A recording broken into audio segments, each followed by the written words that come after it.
नमस्कार दर्शकों, आइए आपका स्वागत है योग से करिए बीमारियां दूर।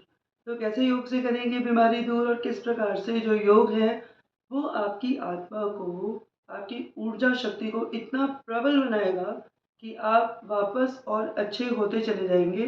तो इसमें मैं आपको 2 बातें अवश्य बताना चाहूँगी कि मेडिटेशन यानी कि हम जो योग कर रहे हैं, हमारा जो ध्यान है वो चल रहा है या नहीं चल रहा है। यानी हमारा जो मेडिटेशन है, मैंने आपको बताया था कि हमारे अंदर वैसे देखा जाए तो बहुत सारे ग्लैंड्स होते हैं, बहुत सारे ग्लैंड्स होते हैं, पर स्पाइनल कॉर्ड से ऊपर आते-आते तक हमारे 7 ग्लैंड्स होते हैं, 7 चक्र होते हैं, ठीक है? और जीवन में भी तो 7 ही दिन होते हैं, है ना? और 7 फेरे होते हैं और 7 आसमान होते हैं। तो इसी तरीके से मतलब 7 लोक होते हैं, सप्तऋषि होते हैं। कितने मैं आपको 7 के एग्ज़ाम्पल दूँ उतने कम हैं। तो मेरे कहने का मतलब ये है कि 2 क्वेश्चन्स के आंसर्स भी दूँगी और थोड़ा बहुत एक बार फिर से हम ध्यान को बहुत ध्यान से समझेंगे। तो प्रश्न नंबर 1 तो ये है कि मेरा जो ध्यान है वो कौन से चक्र पर है, मुझे कैसे पता चलेगा वो? और दूसरा जो प्रश्न है वो ये है कि मुझे यानी कि मैं जो वंदना बैठी हूँ आपके सामने, मुझे मेडिटेशन से क्या लाभ हुआ? तो ये 2 प्रश्नों के उत्तर देते हुए आज हम ध्यान को समझेंगे और भी ज़्यादा ध्यान से, ठीक है? तो देखिए, जब हम मेडिटेशन करते हैं, ठीक है, ध्यान करते हैं, तो मैंने आपको बताया था कि बहुत मतलब कि हम क्या करते हैं कि आलती-पालती मार के बैठ जाते हैं, यानी कि चौंकड़ी मार के बैठ जाते हैं, है ना? और अपने हाथ को ध्यान मुद्रा में ले लेते हैं। तो मैंने आपको ये बताया था कि आपको 3 मिनट तक जो है वो मंत्र करना है। सातों जो हमारे चक्र हैं, उसपे अलग-अलग मंत्र हैं।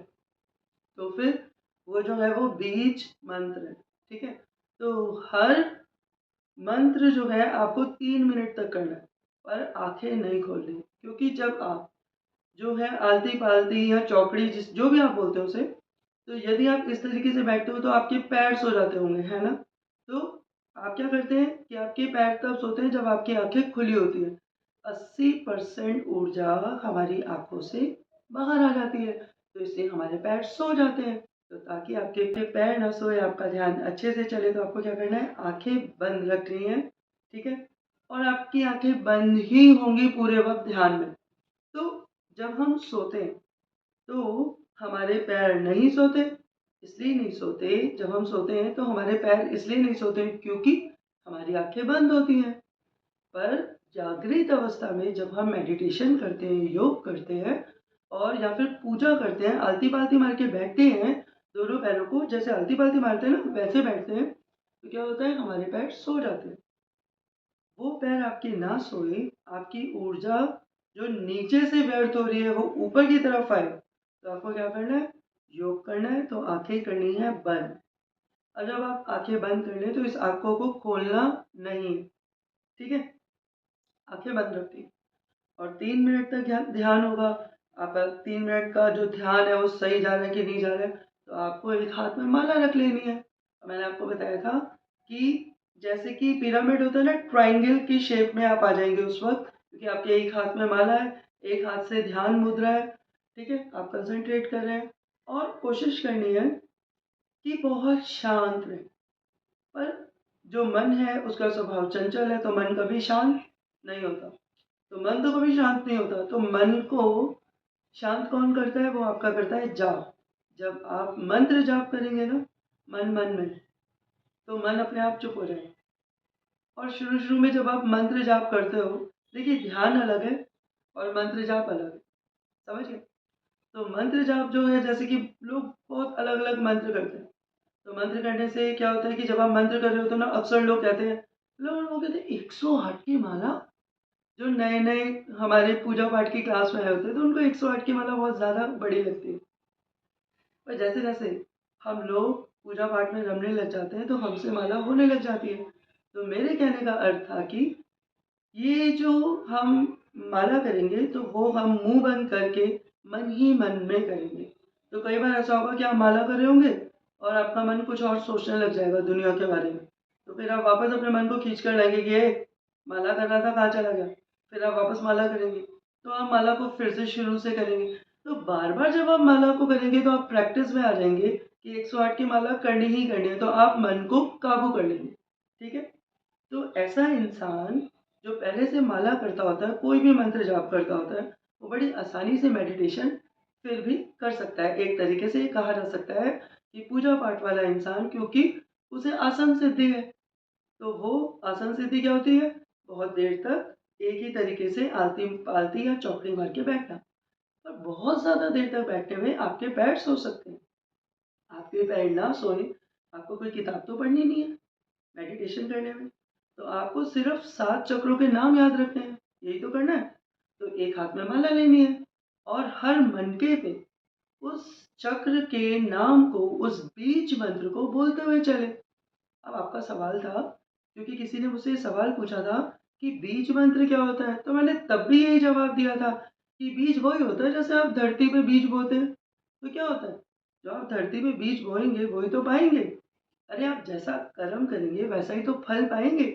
तो अगर आप बीज मंत्र कर रहे हैं, भगवान का नाम ले रहे हैं, तो वो जो बीज मंत्र है, चाहे हमारे कितने ही जन्म और हो जाएँ, पर बीज मंत्र हमारी आत्मा को इतनी ज़्यादा सहायता करता है, इतनी ज़्यादा सहायता करता है कि जब भी कहीं पे भी वो बीज मंत्र चलता है तो हमारे अंदर वो अपने आप आ जाता है। हम एकदम से, जैसे कहते हैं ना, एक ऊर्जा को ऊर्जा खींचती है, तो यही होगा कि आपको भगवान अपनी तरफ अपने आप खींचेंगे, ठीक है? तो आप पॉज़िटिविटी को प्राप्त होंगे। तो मेरे कहने का मतलब है कि देखिए, मैंने आपसे ये कहा था कि सेब के पेड़ पर सेब ही लगता है, क्योंकि उसका जो बीज है वो सेब का है। पर ये याद रखिएगा कि जो इंसान है, ठीक है? वो जितने ज़्यादा बीज मंत्र करेंगे, उतने ज़्यादा अंकुरित होंगे, ठीक है? क्योंकि जो हमारे सारे ही देवी-देवता हैं, तो वो कुल मिलाकर एक ही हैं। फॉर एग्ज़ाम्पल आपके पूरे बॉडी पार्ट्स मिलाकर आप खुद हैं, ठीक है? तो उन सारे बॉडी पार्ट्स को जो मतलब कि ऊर्जा दे रही है, वो कौन दे रही है? आपकी आत्मा। और आपके शरीर में जो प्राण वायु है, जिसको कि हम कहते हैं कि भई प्राण वायु यानी कि हमारे प्राण को जो संतुलित कर रही है, प्राण वायु। वैसे तो देखा जाए तो प्राण वायु है, अपान वायु है ना? तो मतलब 3 तरीके की वायु हमारे शरीर के अंदर है, पर मैं प्राण वायु की बात करूँगी। वो जो ऊर्जा देती है, यानी कि आप जो साँस लेते हैं ऐसे और फिर ऐसे छोड़ते हैं, है ना? तो कार्बन डाइऑक्साइड बाहर, ऑक्सीजन अंदर, यानी सकारात्मक ऊर्जा अंदर लेते हैं और नकारात्मक ऊर्जा यानी कि कार्बन डाइऑक्साइड गंदी वाली ऊर्जा बाहर छोड़ते हैं। ऐसा ही होता है ना? तो ये जो आप प्राण वायु को अंदर ले रहे हैं, बाहर छोड़ रहे हैं, ये जो आप कार्य कर रहे हैं, तो क्या होता है कि आपका पूरा शरीर बहुत अच्छे से चलता रहता है। शरीर के अंदर 72,000 नाड़ियाँ हैं, 72,000 नाड़ियाँ। तो कहने का मतलब ये है कि मैंने आपको बताया था कि शरीर जो है वो एक ऑटोमेटिक मशीन है। तो ये जो हमारे 7 चक्र हैं, जो स्पाइनल कॉर्ड से लेके, देखिए ब्रेन है ऊपर, पर मैसेज देती है स्पाइनल कॉर्ड। तो स्पाइनल कॉर्ड जो ये रीढ़ की हड्डी पीछे तक जा रही है, तो जो बिल्कुल नीचे से शुरू होती है, तो ये मैसेज देती है, जैसे कि कुछ शरीर में किसी चींटी ने काट लिया, तो ये मैसेज देगी कि भाई यहाँ पे कुछ हो गया है, तो इंसान खुजली करने लग जाएगा और उसे पता चल जाएगा उसे कीड़ा काट लिया, ठीक है? तो ये जो स्पाइनल कॉर्ड है, ये एक तरीके से इसी के अंदर समझ लीजिए, इसके बिल्कुल नीचे, ठीक है? तो टेल बोन में मैंने आपको बताया था कि क्या होती है? टेल बोन में होती है कुंडलिनी मैया, कुंडली माता, जिसे कि आप डॉक्टर्स के क्लिनिक पे जाएँगे, तो आपको एक मतलब कि स्पाइनल कॉर्ड की अगर फ़ोटो या जो भी आपको दिखे वहाँ पे, तो स्पाइनल कॉर्ड की फ़ोटो किस तरीके से होती है? ऐसे, ये। तो ये क्या हो रहा है? लाल नीले, ऐसा लगता है कि कोई कुंडलनी मार के साँप जा रहा है। इसी तरीके से हमारे अंदर भी कुंडलनी है, ठीक है? जो कि जैसे-जैसे आप चक्र करेंगे वो ऊपर आएगी, फिर और ऊपर आएगी, फिर और ऊपर आएगी। अब प्रश्न ये था कि हमें कैसे पता चले कि यदि हम, जैसे रूट चक्र है आपका, तो आप रूट चक्र की पूजा कर रहे हैं, तो आप क्या बोल रहे हैं? लम। हमें कैसे पता चले कि ये जो लंब चक्र है ये कार्य कर रहा है? तो क्या होगा कि जब आप आइज़ क्लोज़ करके चक्र की पूजा करना स्टार्ट करेंगे, उससे पहले आपको क्या कहना है? आप जिस भी भगवान को मानते हैं, जिनका भी आप जो है वो पूजा करते हैं, उनसे कहिए कि कृपया करके मुझे एक सुरक्षा चक्र प्रदान करें, ताकि जब मैं चक्र की पूजा करूँ, तो वो जो कॉस्मिक एनर्जी है, ब्रह्मांड की सकारात्मक ऊर्जा है, वो मेरे अंदर ही रहे। तो वो उसी प्रकार से आपके अंदर रहेगी जिस प्रकार से भगवान के पीछे सूर्य देवता का गोला सर्कल बना होता है, ठीक है? उसी तरीके से आपकी एनर्जी आपके अंदर विद्यमान रहेगी, वरना हमारे आसपास जो नकारात्मक और सकारात्मक ऊर्जाएं हैं वो आपकी पूजा पाठ ले जाएंगी, ठीक है? तो मेरे कहने का अर्थ था कि आपकी पूजा आपको लग रही है या नहीं लग रही है, तो जब आप चक्र की पूजा करना शुरू करेंगे, पहला ही चक्र बोलेंगे जो कि लंब चक्र है, यानी कि रूट चक्र है, यानी कि मूलाधार चक्र है। मूलाधार, मूल आधार, यही आधार है जीवन का, डिजायर्स दुनिया भर की, यही तो आधार है कि मुझे ये चाहिए वो चाहिए, हर प्रकार की कामना। और ये वही चक्र है जहाँ से हर इंसान ही पैदा होता है, कहना चाहिए। तो ये हमारा मूलाधार है, ये हमारे जीवित होने का कारण है, ठीक है? तो यहीं से मैसेजेस ब्रेन तक जाते हैं। तो मैं बात कर रही थी कि जब आप लंब चक्र की पूजा करेंगे, तो जैसे जैसे आपका चक्र सिद्ध होने लगेगा, तो आपको झटके लग सकते हैं। समझ आया? अपने आप लगेगा बॉडी को झटका, वो आप नहीं मारोगे, वो आपको अपने आप लगेगा। तो इसका मतलब आपके चक्र अब चलना शुरू हो गए, सिद्ध हो रहे हैं, ठीक है? आपको बहुत ज़्यादा पसीने आ सकते हैं, बहुत ज़्यादा पसीने आ सकते हैं। क्यों? अरे भाई, आपके चक्र चल रहे हैं। आप खुद सोचिए, यदि आप एक्सरसाइज करते हैं, तो भी तो आपको पसीने आते हैं। आजकल जो बच्चे हैं वो जिम जाते हैं, तो उन्हें पसीने आते हैं। लोग योगा करते हैं, है ना? तो उन्हें पसीने आते हैं। आप थोड़ा सा दौड़ लीजिए, भाग लीजिए, आप किचन में काम कर लीजिए, तो आपको पसीने आते हैं। तो उससे भी ज़्यादा पसीने तब आते हैं जब आपके चक्र चलते हैं। क्योंकि आप खुद सोचिए कि जब आप पैदा होते हैं ना, तो आत्मा आपके पूरे शरीर में फैल जाती है एक तरीके से। क्योंकि वो आपको बताएगी, वो उसे ऐसा लगता है कि पूरे शरीर की रोकथाम वो कर रही है। जैसे कि हम जानते हैं कि आत्मा ही कर रही है पूरे शरीर की रोकथाम, तो वो पूरी फैल जाती है। तो अब उसको जो है, आत्मा काम कर रही है, उसको वापस ऊपर आज्ञा चक्र पे लाना है, ठीक है? तो वो कैसे लाएँगे? देखिए, जो आपका जो शरीर है, उसका राजा होता है मन। जब पंच तत्व इकट्ठा होता है, तो पैदा होता है मन, ठीक है? मन कह रहा है मैं नहीं हूँ, पर वो ही कारण बन जाता है। जो माना मन है, यानी मैं नहीं, वो ही हर चीज़ का कारण बनता है। मन आपको हर चीज़ से रोकता है। फॉर एग्ज़ाम्पल, यदि कोई आपसे कहे कि कल से ना हम रामायण पाठ स्टार्ट करेंगे, तो आपका मन कहेगा नहीं यार, अभी कोई मेरी उम्र है? अब कर लेंगे आगे जब करेंगे। या कोई बहुत अच्छा दिन आएगा ना तब करेंगे। या हम सोचेंगे पंडित जी से करवा लेंगे। इस तरीके से मन आपको हर अच्छे कार्य से रोकेगा, ठीक है? तो जब पंचतत्व इकट्ठा होता है तो क्या बनता है? मन। पर जो लोग पूजा पाठ करते हैं या मेडिटेशन करते हैं, तो उनकी आत्मा जागृत हो जाती है। और जब आत्मा जागृत होती है, तो वो मन को हावी नहीं होने देती। तो जब वो मन को हावी नहीं होने देती, तो कई बार हमारे मन में बहुत अजब विचार आते हैं ना, तो आत्मा हमें रोकती है कि ये तो गलत कर रहा है। वो जो आपको बार बार रोकती है कि ये चीज़ गलत है, वो कौन है? वो है आपकी आत्मा, ठीक है? आपको बिल्कुल सही राह दिखाती है, आपके अंदर ही बैठी है, पर आप उसे कुछ नहीं समझते, आप उसे सुनते भी नहीं, क्योंकि आप मन के काबू से चलते हैं। यदि आपकी आत्मा ये कहेगी ना कि कल से हम मंत्र करेंगे, तो मन कहेगा कि यार कोई और भी कर रहा है, अभी कोई मेरी उम्र है, जब कोई और नहीं कर रहा तो मैं क्यों करूँ? या मैं अभी गूगल करके ये देख लेती हूँ कि किसी और ने किया तो उसको क्या फ़ायदा हुआ, तो फिर आप वहीं बैठ जाएंगे। किसी को फ़ायदा हुआ या नहीं हुआ, आपने अपने मन को मार लिया। आपने बल्कि अपने मन की बात मानी, आत्मा की बात नहीं मानी, तो आप आत्मा को पीछे कर दिया आपने। हमें क्या करना है? आत्मा की बात माननी है। यानी कि अच्छी बातें करनी है, बुरी बातों से पीछे रहना है। बुरी बातें जब-जब आपको खींचे, तो समझ जाइएगा मन आपको खींच रहा है।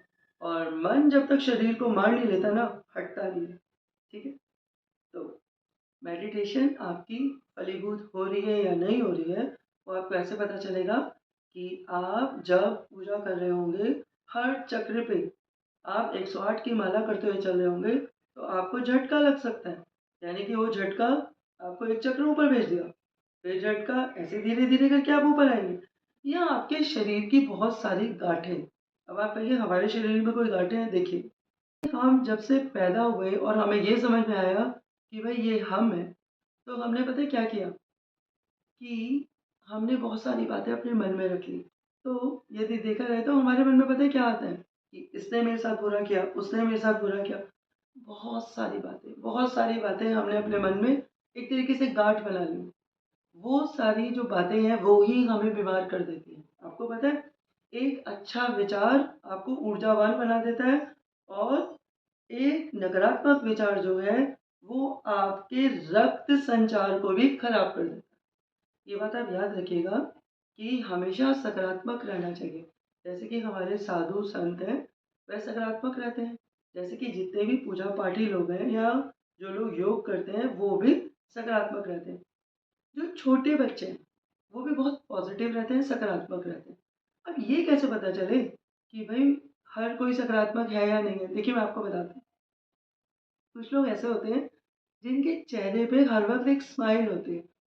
समझ गए? उन्हें हँसने के लिए नकली हँसी की ज़रूरत नहीं है। यानी कि सकारात्मक ऊर्जा बिखेर रहे होते हैं। तो इसका मतलब ये है कि उनके अंदर जो उनकी जो आत्मा है, वो आनंदित है। समझ गए? तो आपकी ऊर्जा आपके अंदर कार्य कर रही है या नहीं? आपकी जो मेडिटेशन है, वो आपको लग रही है या नहीं?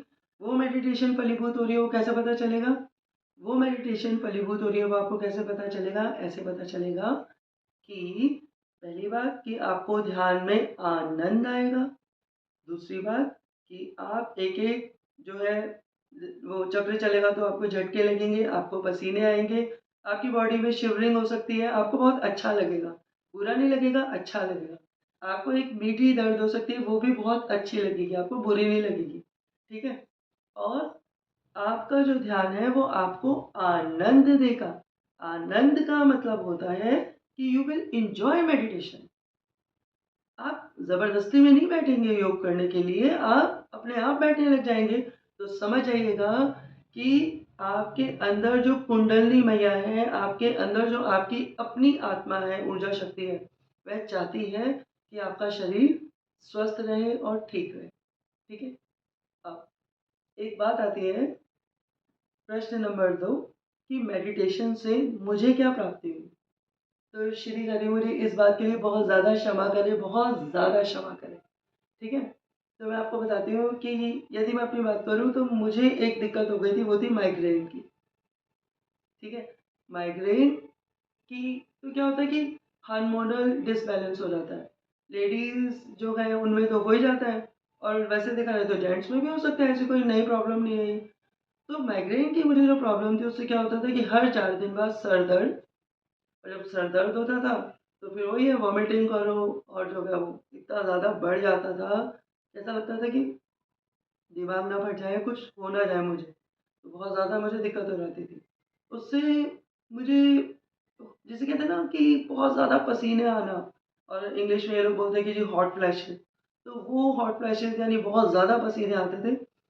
तो उससे मुझे क्या होती थी घबराहट होती थी। तो माइग्रेन जो है आई थिंक माइग्रेन से बुरी उस वक़्त के लिए मुझे कोई बीमारी ही नहीं लगती थी और ये मुझे तकरीबन 7 साल तक मैं बहुत ज़्यादा परेशान रही। पर जब मैं मेडिटेशन में आई तो धीरे करके मुझे ना आप लोगों को विश्वास नहीं होगा कि मैंने माइग्रेन से मुक्ति पाई।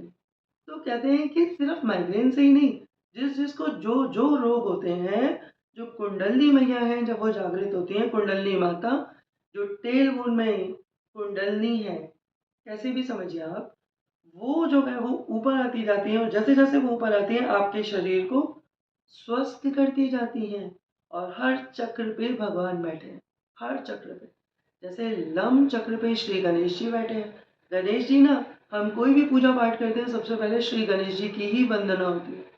तो सबसे पहले कौन बैठे हैं लम चक्र पे गणेश जी बैठे हैं। उसके बाद कौन सा चक्र आता है हमारा लम के बाद आता है हमारा वम। वम चक्र पे सरस्वती माता और ब्रह्मा जी बैठे हैं, ज्ञान की देवी बैठे हैं। तो यदि आप जो है फर्स्ट चक्र को पार करते हैं तो आप ज्ञान पाते हैं। फर्स्ट चक्र डिजायर्स का है। गणेश जी आपको हर तरीके की जो है कामनाएं आपकी पूर्ण कराने के लिए लम चक्र पे हैं। फिर उससे ऊपर आप ज्ञान की देवी सरस्वती माता और ब्रह्मांड के रचयिता ब्रह्मा जी के पास आ जाते हैं। जब आप ज्ञान की देवी से भी आगे बढ़ते हैं तो आपका है रम चक्र पे है, जहाँ पे कि माता लक्ष्मी और पिता विष्णु जी, तो लक्ष्मी जी और विष्णु जी दोनों हैं। और उसके बाद यानी कि ये जो है ये मणिपुर चक्र कहलाता है। तो मणिपुर चक्र, मणि से ही समझ आ रहा है, मनी पैसा, है ना। तो यदि आपने इसको सिद्ध कर लिया तो आपको पैसे, यानी कि आप थोड़ा सा ब्लेस्ड रहेंगे। अच्छा हाँ, इससे पहले जो हमारा चक्र था वम चक्र, उसको बोलते हैं स्वादिष्टान चक्र। जिन्होंने पहला चक्र कंप्लीट कर लिया यानी कि डिजायर्स वाला, तो उनकी कामनाएं थोड़ी सी कम हो गई और उनकी कामनाएं पूरी भी हुई। उसी के साथ अब दूसरे चक्र पे आए। दूसरा चक्र क्या है, वो है स्वादिष्टान चक्र। अब किसी चीज़ का स्वाद उस हिसाब से नहीं आएगा। मतलब पहले क्या होता था कि हमारा मन हुआ ये खाने का तो हम एकदम भागे कि हम ये खा लें। तो लोग कहते हैं कि यार ये खाओगे तो पाप कमाओगे। पर जब आप इस चक्र पे आ गए तो आपको ये बात समझ आ जाएगी कि भाई स्वाद चला जाएगा। तो हमें वो खाना है जिससे हमारी आत्मा ऊर्जित हो, ना कि हमारा मन जो कह रहा है वो खा लो कि भाई हमारा तन खराब हो जाए। हम ऐसा नहीं करेंगे। तो स्वादिष्टान चक्र के बाद हम आ गए कौन से चक्र पे, मणिपुर पे। मणिपुर पे देवी लक्ष्मी विष्णु जी हैं, तो वो हमारी मणि में यानी पैसों में, मनी में सहायता करते हैं। इसके बाद हम कौन से चक्र पे आए, हम आए अनाहत चक्र पे। अनाहत चक्र पे विराजमान है गौरी शंकर जी, यानी कि शिव जी और पार्वती माता। तो शिव जी और पार्वती माता को कौन नहीं जानता, ये अनाहत चक्र पे है। तो ये हमारे शव को और यानी कि शव रूपी शरीर को और ज़्यादा बलिष्ठ करते हैं और हमारी आत्मा को और ज़्यादा ऊर्जित करते हैं। ठीक है। और फिर हम आएंगे उससे ऊपर, तो विशुद्धि चक्र है यानी कि थ्रोट चक्र है। थ्रोट चक्र पे बैठी हैं दुर्गा माता। जब तक आपको पूरा शुद्ध नहीं कर लेंगी फिर आप उससे ऊपर आएंगे। यानी कि आप जब तक आपको पूरा शुद्ध कर लेंगी, पूरे शरीर को स्वस्थ कर देंगी, फिर वो आ जाएंगे ऊपर। तो अब हमारे आज्ञा चक्र पे यानी कि आज्ञा चक्र आ गया तो कौन बैठे हैं इस पे, हमारी अपनी आत्मा, हमारी ऊर्जा। इसमें इतनी शक्ति है, इस ऊर्जा में इतनी शक्ति है। देखिए मैं आपसे बात कर रही हूँ, मेरे अपने रोंगटे एकदम खड़े हो गए। मेरे कहने का मतलब है कि हमारी आज्ञा चक्र, हमारी आत्मा में इतनी शक्ति है, इतनी शक्ति है कि यदि हम इस चक्र पे आ जाते हैं तो देखिए जैसे कि श्री रामचंद्र जी त्रेता युग में आए थे, तो क्या हुआ था कि जितने भी ऋषि मुनि थे या जितने भी तपस्वियों ने रामायण लिखी, वो श्री रामचंद्र जी के पीछे पीछे नहीं गए रामायण लिखने के लिए। 14 वर्ष का वनवास श्री रामचंद्र जी ने काटा, तो सारे तपस्वी पीछे पीछे नहीं गए थे श्री रामचंद्र जी के। उन्होंने वहीं बैठे बैठे लिखी थी रामायण। कैसे लिखी थी कि उनका आज्ञा चक्र ऊर्जित था। तो आज्ञा चक्र जो होता है ये आत्मा का एक ऐसा चक्र है जो देखा जाए तो हम सबका थोड़ा बहुत ऊर्जित है। तो उन्होंने इतना उसे ऊर्जित कर लिया कि वो वहीं बैठे हैं। उन्होंने ध्यान किया कि भाई इस वक्त श्री रामचंद्र जी क्या कर रहे हैं, तो वो लिखते गए और जो है मतलब कि उन्होंने एक पूरी रामायण लिख दी। तो पहले जो हमारे गुरुकुल होते थे, जैसे आजकल स्कूल होते हैं, तो स्कूल में हम लोग हर तरीके के मतलब इंग्लिश, हिंदी, साइंस और पता नहीं न जाने मैथ्स और बहुत सारे सब्जेक्ट सीखते हैं। तो गुरुकुल में हमें सबसे पहले क्या सिखाया जाता था, मेडिटेशन, यानी योगा भी सिखाते थे, योग भी सिखाते थे, जप जप तप, ठीक है, यज्ञ, सब कुछ सिखाते थे कि कैसे करना है। तो आत्मा पे सिद्धि पाते थे।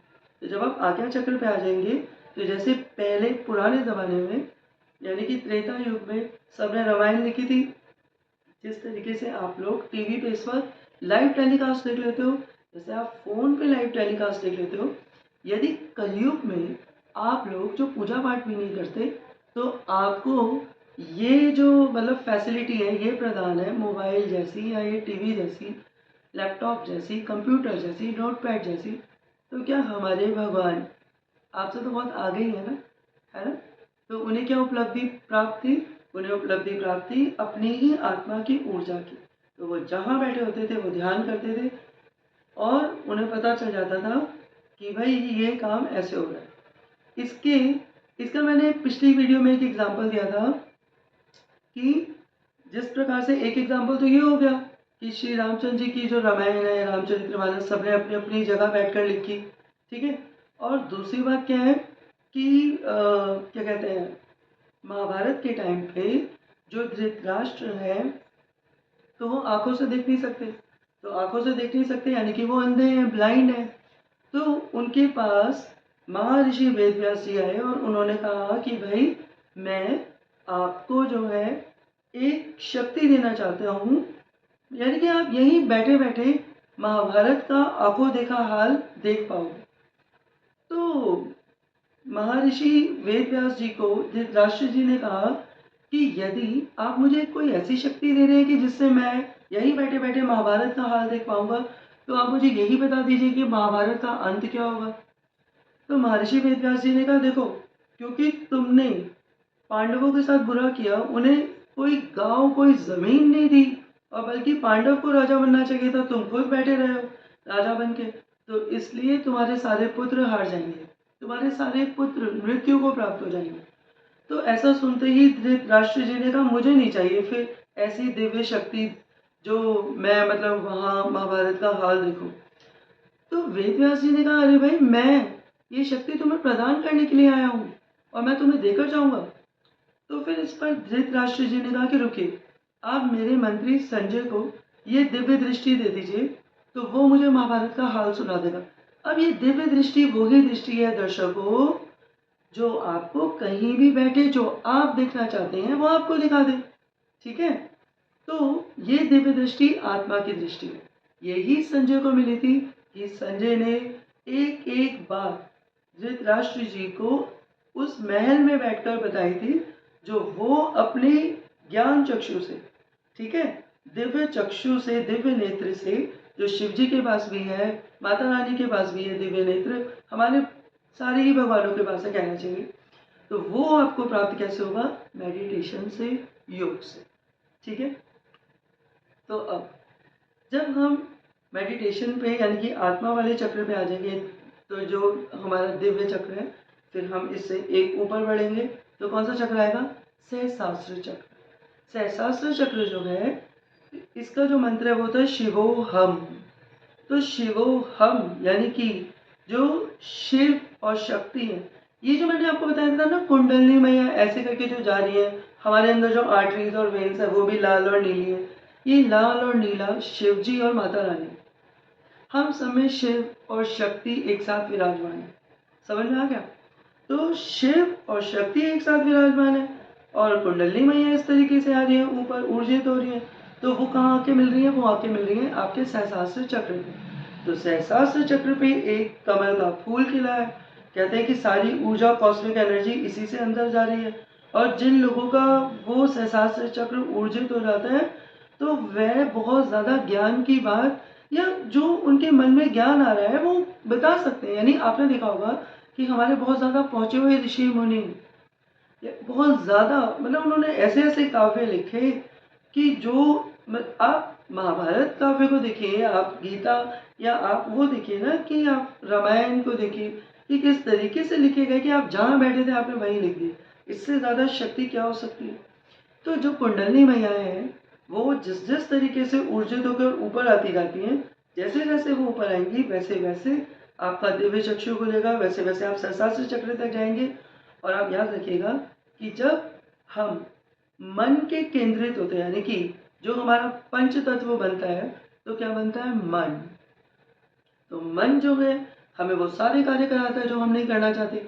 जैसे कि हम सोचते हैं कि यार कल से ना मैं 5 बजे सुबह उठ जाऊँ, और मन कहता है कोई दुनिया जागी हुई है, तूने 5 बजे उठना है? अभी बच्चे भी सो रहे हैं अगले साल से, और वो अगला साल कभी नहीं आता, कभी नहीं आता। तो किसने कहा था 5 बजे उठ? आत्मा ने। जब आपको कोई सही बात बोले ना, तो कृपया करके समझ जाइएगा ये आत्मा कह रही है। और जब आपको कोई बहकाए तो वो कौन है? वो है मन। तो जब पंच तत्व मिलता है तो क्या बनता है? मन। और जो हमारी आत्मा है वह शिव और शक्ति, कुंडलनी मैया बिल्कुल नीचे टेल बोन में स्थित है, जो स्पाइनल कॉर्ड ऊपर जा रही है, और हमें अपनी स्पाइनल कॉर्ड से एक एक चक्र ऊपर आना है, अपनी आत्मा को ऊर्जित करना है। तो मैंने आपको ये भी बता दिया कि मुझे क्या प्राप्ति हुई। मुझे ये प्राप्ति हुई कि मेरा जो हर वक्त सर दर्द था वो हर 5 दिन बाद जो सर दर्द हो जाता था और मुझे बहुत कुछ होता था, और जिन जिन लोगों को माइग्रेन होगा वही जानते होंगे माइग्रेन का हाल। और मुझे और भी बहुत ज़्यादा फ़ायदे हुए हैं जो मैं बहुत ज़्यादा खुलकर नहीं बता सकती हूँ, पर मैं बस इतना ही बताऊँगी कि जो एक आम प्रॉब्लम है वो माइग्रेन की है, तो वो मैंने आपको बता दिया। अच्छा, तो यदि देखा जाए तो जो हमारा लम चक्र है, तो लम चक्र जो है एक्चुअली देखिए मैंने आपको बताया कि है तो बहुत सारे शरीर में ग्लैंड्स, ठीक है, पर मेन जो है वो 7 ग्लैंड्स हैं, वही 7 दिन। अब मैं आपको ये बताने की कोशिश कर रही हूँ कि कौन सा ग्लैंड कौन से दिन को रेफर कर रहा है, कौन से दिन को बता रहा है। तो जो हमारा सबसे पहला चक्र था, जो लम चक्र है, रूट चक्र, ठीक है, तो उसको हम बोलते हैं मूलाधार चक्र, तो वो बता रहा है मंगलवार को। समझ गए? लम चक्र का जो वार है वो कौन सा वार है? मंगलवार, ट्यूसडे। हमारा जो नेक्स्ट चक्र है वो है वम। वम जो है उसका उसको बोलते हैं स्वादिष्टान चक्र, और जो वम चक्र है वो किसका है? बुधवार, यानी कि वेडनेसडे का। तो सेकंड चक्र जो है वो वेडनेसडे। अब हम आ गए अपने थर्ड चक्र पे। जो थर्ड चक्र है वो है रम, यानी कि मणिपुर चक्र। मणिपुर चक्र जो है वो वीरवार, यानी कि गुरुवार जैसे आप बोलते हो। तो पहला चक्र मंगल, फिर बुध, फिर वीर, ठीक है। अब हम आ गए नेक्स्ट पे, वो है आपका अनाहत चक्र। अनाहत चक्र यानी कि यम। तो यम चक्र जो है वो कौन सा है? यम चक्र है शुक्रवार का, यानी फ्राइडे का। अब हम आ गए अपने नेक्स्ट चक्र पे, यानी कि थ्रोट चक्र। थ्रोट चक्र कौन सा? वो है हम। तो हम चक्र किसका है? वो है शनिवार का, यानी सैटरडे। फिर हम आ गए अपने नेक्स्ट चक्र पे। नेक्स्ट चक्र कौन सा है? वो है आपका आज्ञा चक्र। आज्ञा चक्र, ये चक्र, ये कौन सा चक्र है? संडे, यानी कि सूर्य देव का चक्र है। ये जो आप तिलक लगाते हो ये सूर्य की तरह ऊर्जित है ना, सूर्य देव का चक्र है, ठीक है। तो ये संडे का है। और फिर हम इससे ऊपर गए सहस्त्र चक्र। ये कौन सा चक्र है? ये सहस्त्र चक्र जो है ये है आपका सोमवार का चक्र, यानी कि मंडे का। समझ आ गया? तो इस तरीके से ये जो 7 दिन आपको बाहर दिखते हैं यही 7 दिन हमारे अंदर है, ठीक है। और ये जो चक्रों की पूजा होती है, यानी कि ब्रह्मांड की कॉस्मिक एनर्जी आपको मिलती है। आपको जाप से भी ब्रह्मांड की एनर्जी मिलती है। ये जो आप जाप करते हो ना, जैसे कि फॉर एग्जांपल कोई मंत्र कर रहा है जो बहुत ही बड़ा मंत्र है, जैसे कि ओम नमो शिवाय। तो ओम नमो शिवाय या ओम, ये बहुत ज्यादा बड़ा मंत्र है। तो ये जो आप जाप करते हो इससे भी आपके ऊपर कॉस्मिक एनर्जी आती है। पर अब आप लोगों की एक आदत, मेरी भी है, मतलब कि अंदर अंदर मंत्र करते रहना, चलते फिरते जाप करते रहना बहुत अच्छी आदत भी है। पर एक बात कहूँ, कॉस्मिक एनर्जी कैसे अंदर आएगी? जब आप पिरामिड शेप में चौकड़ी मार के बैठोगे, ठीक है, तो उस तरीके से कॉस्मिक एनर्जी आपके अंदर आ जाएगी। या आप भगवान से ये कहो कि मेरे आसपास एक चक्र बना लीजिए ताकि मेरी ऊर्जा मेरे अंदर ही रहे। वो चक्र क्यों बना लीजिए? वो जो सर्कल बनाएंगे भगवान, तो आपकी ऊर्जा, आपकी पूजा आपके अंदर ही स्थित रहेगी। और जाते जाते एक बात और बता देती हूँ कि मैंने एक बात बोली थी कि जो ब्रह्मांड बाहर है वही ब्रह्मांड भीतर है, ये बताई थी ना। तो मैंने आपको बताया था कि पंच तत्व जो बाहर है वही पंच तत्व अंदर है। अब जब मैंने आपको 7 दिन बताए, मैं होती भी कौन हूँ बताने वाली, प्लीज श्री खाली मुझे इस बात के लिए क्षमा करें। तो मैं शब्द मैं इसलिए इस्तेमाल कर रही हूँ क्योंकि बोल रही हूँ, पर अजीब सा लगता है मुझे, मैं शब्द अक्सर मुझे बहुत ही अजीब लगता है, तो मैं हम करके बात करने लगता हूँ। पर कहने का अर्थ ये था कि जो ब्रह्मांड बाहर है वही ब्रह्मांड भीतर है। तो ये जो 7 चक्र आपके भीतर है, यानी कि 7 दिन भी आपके भीतर है ना। तो आपको पता होना चाहिए कि सूर्य और चंद्रमा भी आपके भीतर है। मन, जो मैंने आपको बताया कि पंच तत्व इकट्ठे हुए तो क्या बना? मन। ये मन कौन है? मन का कारक होता है चंद्रमा। तो चंद्रमा बड़े चंचल होता है, किसी दिन पूरा चांद निकलता है गोल, किसी दिन आधा, किसी दिन उससे छोटा। ऐसा ही आपका मन है, किसी दिन तो आप बड़े लगन के साथ काम करते हैं और किसी दिन आप, अरे यार बस आज मूड नहीं कर रहा काम करने का। तो ये कौन है जो जिसका मूड नहीं करता? मन का। ठीक है। तो जो ब्रह्मांड बाहर है वही भीतर है। मैं एग्जाम्पल है कि सूर्य और चंद्रमा आपके अंदर है, तो मन का कारक कौन है? चंद्रमा। और सूर्य, सूरज कौन है आपके अंदर? आपकी आत्मा। आपकी आत्मा ही सूर्य देव है। तो मेरे कहने का अर्थ है कि वो ऊर्जित करते करते जब आप आज्ञा चक्र तक लाएंगे ना, आज्ञा चक्र दृष्टा है जहां से आप पूरी दुनिया को देख रहे हैं। जैसे आसमान पूरी पृथ्वी को देख रहा है, वैसे आपकी आंखें जब खुलती है ना पूरे ब्रह्मांड को देखती हैं। ठीक है। और हम पता है बहुत बड़ी गलती करते हैं कि हम बाहर की दुनिया ज्यादा देखते हैं। हम ना ये देखते हैं कि कौन हमें सुन रहा है, कौन नहीं सुन रहा है, या ये हम करेंगे तो इससे हमें क्या मिलेगा। ऐसा कुछ नहीं। यदि आप कार्य करें तो फल भगवान पे छोड़ दें और अच्छे कार्य करें। अच्छे कार्यों के ही फल हैं, बुरे कार्य के पाप लगते हैं। ठीक है। तो अच्छे कर्म करें। तो जो आपके अच्छे कर्म हैं वो आप करें और बुरे कर्म ना करें, अपनी आत्मा को ऊर्जित करें।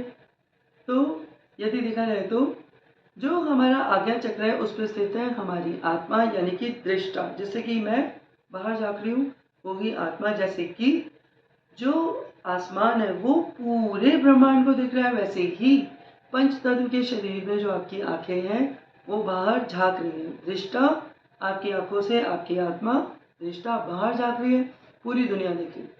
पर ये बात याद रखिएगा कि हमें बाहर की सिर्फ अच्छी बातें सुननी है और अच्छी बातें ही लेनी है। कानों से भी अच्छी बातें ही अंदर लेनी है, बेकार की बातें नहीं कि इसने मेरे बारे में ये कह दिया, उसने मेरे बारे में वो कह दिया, या इससे तो मैं ये बदला लेना चाहता हूँ या लेना चाहती हूँ। ये सब बिल्कुल बेकार की बातें हैं, बकवास बातें हैं। हमारे साथ कोई एक भी ऐसी बात नहीं जाएगी। तो आप जितना मर्जी धन इकट्ठा कर लीजिए, सबसे बड़ा धन आपका शरीर है और शरीर से बड़ा कोई धन नहीं है।